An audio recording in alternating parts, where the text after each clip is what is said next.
Alrighty, visiting relatives is over, Christmas is done. Let's get to that video about Pat McCrory in North Carolina. Do ourselves a little victory lap.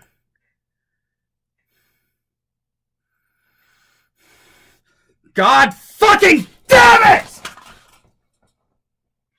Quick recap. The now outgoing governor of North Carolina, a particularly nasty piece of work named Pat McCrory, passed a little ditty called House Bill 2 that blatantly, offensively, violently targets transgendered people.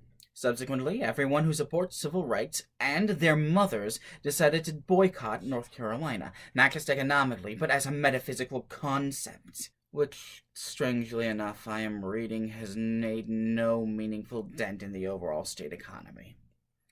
I'm not as surprised as I would have been in October. In any case, North Carolinians, in a very narrow margin, decided they didn't like being the Christie's useless son of the 50 states, and kicked McCrory out. And hey, it only took him a month to concede defeat in the most passive-aggressive way possible. And I wrote up a script about how that was a victory and we should celebrate. And then all that went to shit!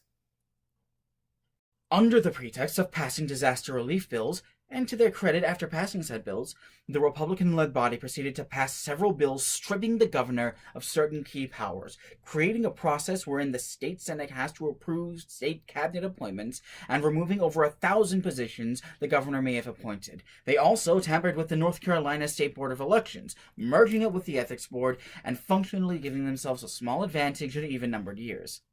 That is, when congressional and presidential elections take place. And that small advantage is on top of gerrymandering that was so bad that a federal court threw out regional lines and demanded new elections for being unabashedly and surgically racist. And all of that put together has led to organizations that watch these things, saying that North Carolina is no longer a functioning democracy. Oh, and the smelly cherry pit on top of this shit Sunday, they didn't even repeal HB 2, like they said they were going to. Just to make something clear here, the problem isn't what they did, not in and of itself. I'm all for bipartisanship and working together as long as it's in good faith. But none of this was done in good faith. This is, as other people have stated, a naked power grab. The way they passed most of this legislation, the calling of a special session, then the calling of another special session, that's exactly how they passed HB 2, above the objections of all the Democrats and most of the state. The 1,000 state positions they prevented the incoming governor from appointing, most of those positions were created after Governor McCrory was put into office. By removing them, they're functionally giving the governor special powers that no other governor has had, with the flimsiest possible precedent. The Democrats did it back in 1972, back when they were the family and Sanford and Son were the hottest things on television. 5 years before Star Wars was a thing that existed. 15 years before I was born. Yeah, the Democrats did some pretty partisan crap, and the Republicans are suggesting that that excuses this. And that's to say nothing of their ongoing efforts to keep Democrats, who also in this case happen to be black people, from legally voting for their own representatives. Like the Constitution, the 14th Amendment, if you wanted to fucking know, explicitly states they have the right to do. All of that, on top of the efforts to subvert the will of the people and to actually, literally do harm to people who are much more vulnerable to violence than the rest of the population. All of that is the problem. All of that is the issue here. It's not just a matter of legislation being passed. It's the legislation that was passed in the context of very recent oppression and malfeasance of the North Carolina GOP.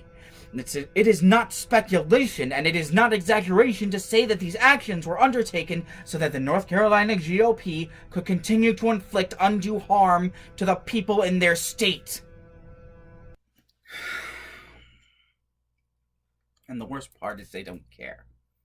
You can't, even if you live in the state, you can't reason with these people. You can't convince them that they're wrong because they know they're wrong and they don't care. And they don't care what you have to say unless you can throw all the money at them. The entire Republican Party, both parties, but the Republican Party much more, have devolved into that. But it's the spite in this that boils my blood. elected officials are thumbing their nose, not just at the people who voted for them, but at the rest of the country. And there's nothing that anyone can do about it.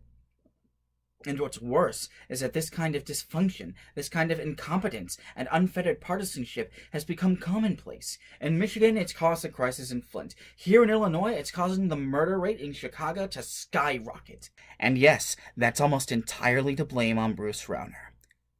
We'll have a talk about him later. And even in the highest branches of government in the land, deliberate willful dysfunction stemming everything the president intended to do after 2010. Every single thing, and no one can do a damn thing about it. They tried. They had a sit-in. Do you even remember that? Republicans do, and now they're gonna pass legislation preventing it from happening again, and there's nothing we can do. Except in this case, maybe there is.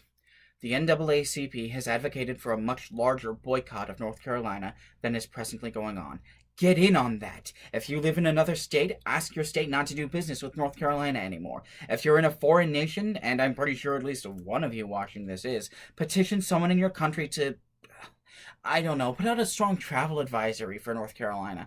If you're in North Carolina, well, first, I'm so sorry. But second, go to the NAACP building, grab someone by the shoulders, and ask them, what can I do to save North Carolina? The North Carolina GOP have failed as representatives and as lawmakers.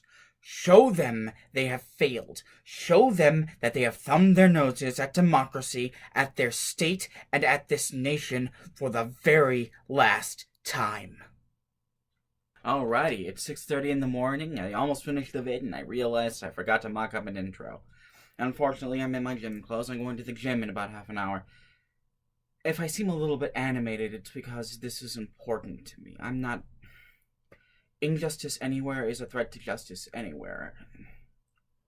And I'm not a fan of injustice. I still have the Twitter and the Facebook if you want to go check those out. I've been trying to update them more regularly, and that's probably the best place to get in contact with me. I guess that's it. Thanks for watching. Like, comment, and subscribe. That's what this last word is. And take care of yourselves.